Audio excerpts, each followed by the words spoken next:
ఓం శ్రీ గురుభ్యో నమ. ఓం శ్రీ మాత్రే నమ. ఫిబ్రవరి నెలలో ద్వాదశ రాశుల వాళ్ళకి ఏ విధంగా ఉండబోతున్నాయో తెలుసుకుందాం. ముందుగా గ్రహ గమనగతులు, గ్రహ సంచార వీక్షణ ఏ విధంగా ఉందో తెలుసుకుందాం. ప్రధానంగా గురువు మిథున రాశిలో వక్రగతిలో ఉండటం, శని మీనరాశిలో, రాహు కుంభరాశిలో, కేతు సింహరాశిలో సంచారం చేయటం, కుజుడు మకరంలో ఉచ్చస్థానంలో ఉండటం, రవి బుధ శుక్రగ్రహాలు ఫిబ్రవరిలో ప్రథమ భాగంలో మకర రాశిలో సంచారం చేయటం, ద్వితీయంలో రవి బుధ శుక్రగ్రహాలు కుంభరాశిలోకి వెళ్ళటం జరుగుతుంది. ఈ ఫిబ్రవరి మాసంలో చాతుర్గ్రహ కూటములు, త్రిగ్రహ కూటములు, పంచగ్రహ కూటములు ఏర్పడే అవకాశం అనేది ఫిబ్రవరి మాసంలో ఉంది. అంటే 4 గ్రహాల యొక్క కలయిక, 3 గ్రహాల యొక్క కలయిక, 2 గ్రహాల యొక్క కలయిక, అలానే పంచగ్రహాల యొక్క కలయిక కూడా ఈ నెలలో ఉంది. అయితే ఈ పంచగ్రహ కూటం వల్ల, చాతుర్గ్రహ కూటం వల్ల, మరి ఈ గ్రహాల యొక్క కలయిక వల్ల ఏ విధంగా జరగబోతుంది ద్వాదశ రాశుల వాళ్ళకి మనం తెలుసుకుందాం. ముఖ్యంగా ఇవన్నీ కూడా గోచారరీత్యా చెప్పబడే ఫలితాలు అంటారు. అంటే this is the transit system అంటారు. అలానే బర్త్ చార్ట్ సంబంధించిన విషయాలనేవి కావు. ఇవి అందరూ కూడా గుర్తుపెట్టుకోవాలి. గోచారం ఎప్పుడు కూడా 20% సపోర్ట్ ఉంటుంది, బర్త్ చార్ట్ అనేది 80% సపోర్ట్ ఉంటుంది. చాలామంది కూడా ఇదే ఫలితాలు జరుగుతున్నాయి. మరి ప్రతి నెలలో కూడా మనం కొన్ని సూచనలు జ్యోతిష్ శాస్త్రం ప్రకారంగా ఎలాంటి చర్యలు తీసుకోవాలి, ఆరోగ్యపరంగా కానీ, వివాహపరంగా కానీ, ఆర్థిక పరంగా కానీ, కోర్టు సమస్యలు కానీ, లావాదేవీల విషయంలో కూడా కొంత ఎలాంటి జాగ్రత్తలు తీసుకోవాలని చెప్పేదే గోచారం అంటారు. అంటే ఎంత కృషి చేసినా కూడా కొంత అదృష్టం అనేది కలిసి రావాలి. కాబట్టి ఆ అదృష్టం అనేది వితిన్ సెకండ్లో ఉండేదే గోచారం. బర్త్ చార్ట్ అంటే ఏంటంటే ఒక చెట్టు ఉంటుంది, ఆ చెట్టుకు వేళ్ళు ఉంటాయి, ఆ చెట్టుకి కొన్ని కొమ్మలు ఉంటాయి, కొమ్మలకు ఆకులు ఉంటాయి. ఈ ఆకులు సహజంగా పదే చెబుతున్నాను, రైన్ సీజన్లో వస్తాయి, వింటర్ సీజన్లో నిలబడిపోతాయి, ఎండాకాలం సమ్మర్ సీజన్లో కింద పడిపోతుంటాయి. అదే గోచారం అంటారు. ఈ చెట్టుకున్న వేళ్ళు కింద భాగం ఏంటి అంటే మనకి బర్త్ చార్ట్ అని అర్థం, అంటే జన్మ జాతకం అని అర్థం. జీవితంలో ఎప్పుడూ కూడా నిజాన్ని తెలుసుకోవాలి. నిజాన్ని తెలుసుకునే వాళ్ళు మాత్రమే మాకు ఫోన్ చేయండి. ఎందుకంటే నెగిటివ్ పాజిటివ్ రెండూ తెలుసుకుంటేనే జీవితంలో మనం ముందుకు వెళ్ళే అవకాశం అనేది ఒకటి ఉంటుంది. శ్రేయ లోపం పెరుగుట పెద్ద విద్య, లోపం ఎరిగిన వాడే పూర్ణుడవుతాడు. మనం ఎంతకాలం బతకలేం. ఒక మనిషి కూడా 50-55 ఏళ్ల కల్లా మన ఉద్యోగము సెటిల్మెంట్ అనేది కావాలి. పెళ్ళి తొందరగా చేసుకోవాలి, సెటిల్మెంట్ కాగానే సంతానం కూడా తొందరగా ఉండాలి, సమస్యలు లేకుండా ప్రశాంతంగా జీవితం సాగించాలి.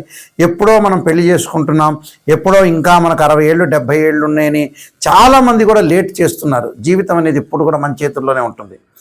మనం అనవసరంగా బ్రెయిన్ మెచ్యూరిటీ వాల్యూస్ పెంచుకోకుండా ఏదో 35 ఏళ్లకి సంతానం కలుగుతుంది, మనం రెమెడీస్ ఎందుకు చేయటం, ప్లస్ డాక్టర్స్ దగ్గర ఎందుకు చూపించుకోవటం, కొంతమంది 40 ఏళ్ల వరకు పెళ్లి చేసుకోకపోవటం, ఆ తర్వాత మనిషి 50 ఏళ్ల కంటే కూడా వర్క్ చేసే స్థితిలో లేరు. పాతకాలం మనుషులు వేరు, పాత మనుషులు వేరు. కాబట్టి చాలా జాగ్రత్తగా, తొందరగా, ఆలస్యం అమృతం విషయంలాగా ఉంది ప్రజెంట్ సిచ్యువేషన్. తొందరగా మనం స్థిరపడిపోవాలి, తొందరగా డెవలప్మెంట్ చెందాలి, తొందరగా సంతానం కలగాలి. ఆరోగ్యపరంగా ఎక్కువ కాలం మనిషి బతికేది లేదు. కాబట్టి ఈ విషయాలన్నీ కూడా జ్యోతిష్ శాస్త్రం ప్రకారంగా సూచనలు చేస్తున్నాం. కాబట్టి మీరందరూ కూడా తప్పగా అనుసరించండి, జీవితాన్ని సార్థకత చేసుకోండి. జీవితంలో అన్ని మంచి విషయాలు మనకు కలగాలని మనం ఆశించాలి ఖచ్చితంగా. అయితే ద్వాదశ రాశుల వాళ్ళందరికీ కూడా ఏ విధంగా ఉండబోతుందో మనం ముందుగా తెలుసుకుందాం.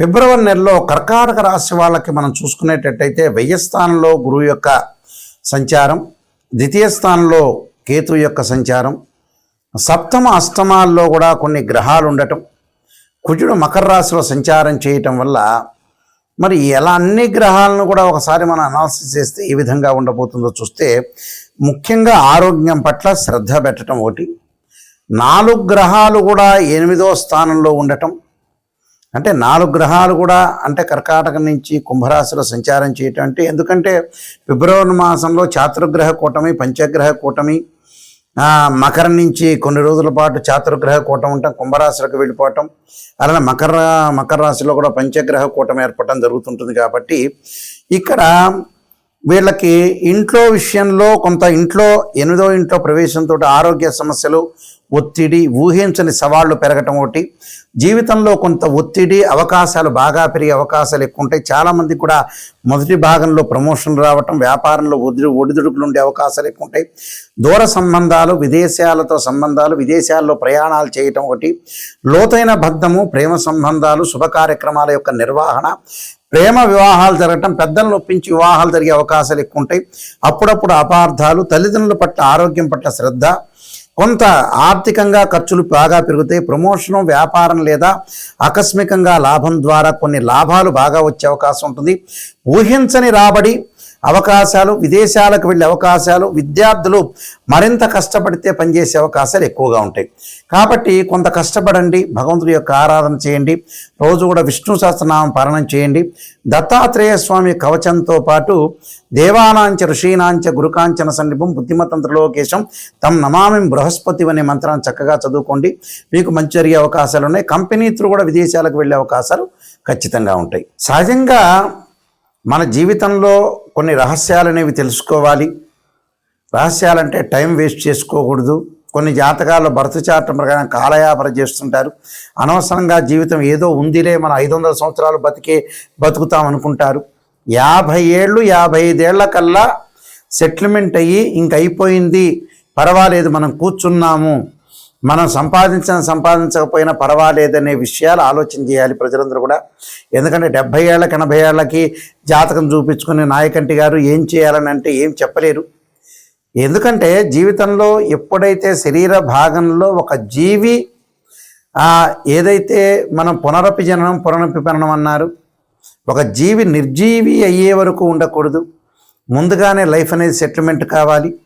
ఫైనాన్షియల్ పరంగా కానీ, మ్యారేజ్ విషయంలో కానీ, చిల్డ్రన్స్ విషయంలో కానీ, వాళ్ళ పిల్లల విషయంలో కానీ, అలానే ప్రమాదాలు కానీ, కోర్టు సమస్యలు కానీ రాకుండా ఇవన్నీ చూసుకోవాలి.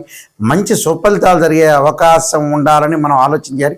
తొందరగా వెల్ సెటిల్ కావాలి, తొందరగా మ్యారేజ్ కావాలి, సంతానం కలగాలి, ఫాస్ట్ మూవింగ్ గ్రోత్ అనేది ఉండాలి, ఇన్కమ్ గ్రోత్ ఉండాలి, తొందరగా ఇల్లు కొనుక్కోవాలి. ఇలాంటివన్నీ కూడా చేసుకోవాలి. ఎందుకంటే 50-55 దాటంగానే అందరికీ ఆరోగ్యపరంగా నష్టం జరుగుతుంది. కాబట్టి అంత వర్క్ చేయలేని స్థితి వస్తున్నారు. కాబట్టి తొందరగా సెటిల్ కావటం చాలా ఇంపార్టెంట్. వాళ్ళ యొక్క పిల్లల యొక్క పెళ్ళిళ్ళు కూడా ముందుగా చేయటం అనేది చాలా ఇంపార్టెంట్. తర్వాత రోజుల్లో చేసినా కూడా పెద్ద ప్రయోజనాలు అనేవి ఉండవు. జాతకంలో ప్రతిదానికి ఒక రెమెడీ అనేది ఉంటుంది. ఆ రెమెడీని మీరు చేసుకోవచ్చు.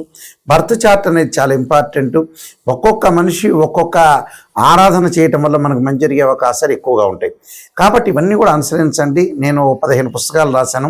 కాలసర్పయోగము, కాలసర్పయోగ చంద్రిక, రాహుకేతులు, ఛాయాగ్రహాలు, వివాహ మార్తాండము, జాతక చంద్రిక, అలానే పుత్రగణపతి వ్రతము, సర్వదేవతా గోత్ర ప్రవర్లు పార్ట్ 1 పార్ట్ 2, అలానే బృహత్ పరిహార సింధు, అలానే నవగ్రహాలన్నిటికీ కూడా స్తోత్ర పారాయణాలు, అలానే దశమహావిద్యలకి స్తోత్ర పారాయణాలు, నవగ్రహాల యొక్క దోషాలుంటే అంటే ఇలాంటి నెంబర్ ఆఫ్ బుక్స్ రాశాను. మీరు జాగ్రత్తగా అనుసరించండి. ఎందుకంటే అన్ని విషయాల్లో కూడా శ్రద్ధ పెట్టి ముందుకు వెళ్తే మనకు మంచి జరిగే అవకాశాలు ఉంటాయి. ఖచ్చితంగా ఎవరైతే సత్యాన్ని తెలుసుకునే వాళ్ళు ఎవరైతే ఉంటారో వాళ్ళు మాత్రమే కాల్ చేయండి. చాలామంది జ్యోతిష్యులు కూడా ఏదో మిమ్మల్ని పొగడటం, చెప్పటం, ఆ రోజు వరకు కన్సల్టింగ్ ఫీజు తీసుకోవటం, మీరు హ్యాపీగా ఫీల్ కావటం, అయ్యో గురువుగారు నెగిటివ్ చెప్పారు అని ఫీల్ కావద్దండి. నెగిటివ్ చెబితేనే దాన్ని మనం సేవ్ చేసుకోవాలి. నెగిటివ్ని పాజిటివ్ చేసుకోవటం ఎలాగా, మన లైఫ్ను సేవ్ చేసుకోవటం ఎలా అంటే గురువుల్ని మాలాంటి వాళ్ళని నిజం చెప్పండి గురువు గారండి అని అడగాలి. అబద్ధం చెప్పేటట్టయితే ఎందుకు మీరు కన్సల్టింగ్ ఫీజు? మీ ఇంటి పక్కన వాడి చేతే మీరు పొగిడించుకోవచ్చు. అదొకటి గమనించండి. www.nayakanti.com చూడండి, www.nayakanti.in అనే వెబ్సైట్ చూడండి. మీకు అన్నీ కూడా క్లియర్గా నేను చెప్తాను. మీరు date of birth, time, place of birth లేని వ్యక్తులకు కూడా ఫార్మసిటీ ప్రకారంగా కూడా మేము చెబుతాము. మీకు దానికి తగ్గ రెమెడీస్, నిజంగా శాశ్వతమైన లైఫ్ లాంగ్ రెమెడీస్ అనేవి కూడా మీరు తెలుసుకోవాలి. లైఫ్ లాంగ్ రెమెడీస్ తెలుసుకుంటేనే బాగుపడిపోతారు. ఎప్పుడో అంతా కాలం అంతా అయిపోయిన తర్వాత నాకు ఫోన్ చేస్తే కూడా మీరు వేస్ట్. ఎందుకంటే 80 ఏళ్ళకి గురువు గారు నేనేం ఉద్యోగం చేయాలి, ఏ వ్యాపారం చేయాలంటే దండగా జరుగుతుంది. అసలు అనవసరం నాకు ఫోన్ చేయటం. క్లియర్గా నిజాన్ని తెలుసుకునే వాళ్ళందరూ కూడా నా స్క్రీన్ మీద స్క్రోలింగ్ అవుతున్న నెంబర్ చూడండి. ఆ నెంబర్కి మీరు ఫోన్ చేయండి. డైరెక్ట్గా నా నెంబర్కి వస్తుంటుంది. నా నెంబర్కి మీరు మాట్లాడచ్చు, క్లారిటీ తెలుసుకోండి, మీ జీవితాన్ని చక్కగా మలుచుకోండి.